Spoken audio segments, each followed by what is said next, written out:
Section 4. Echoes through time. If the flood was meant to be a total reset, a perplexing question comes from Genesis 6:4 itself, which says, "The Nephilim were on the earth in those days, and also afterward." This little phrase has sparked endless debate. Did some survive?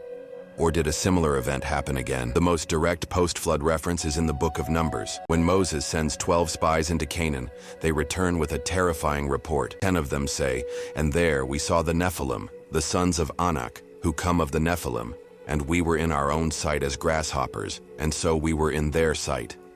Here, centuries after the flood, the word Nephilim is used again. The spies link a group of giants called the Anakim to the legendary pre-flood Nephilim. It's a matter of interpretation whether this was a literal lineage or if the terrified spies were using the most fearsome term they knew to describe the intimidating people they saw. Many scholars suggest the spies were exaggerating out of fear, but the Old Testament does speak of several giant clans in and around Canaan. Besides the Anakim, there were the Rephaim, Amim, and Zuzim. King Og of Bashan, an enemy of the Israelites, is described as the last of the Rephaim, with an iron bed over 13 feet long. These accounts suggest that a lineage of giants, whatever their origin, was a real threat to the Israelites. This brings us to the most famous giant of all, Goliath. The Philistine champion may have been a remnant of this ancient terror. Some scholars connect Goliath to this lineage, noting that he is described as a Gibbor, or mighty man,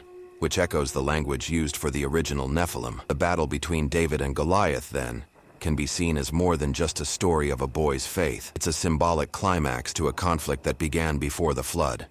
A representative of God's chosen people standing against an echo of the ancient rebellion that once threatened the world.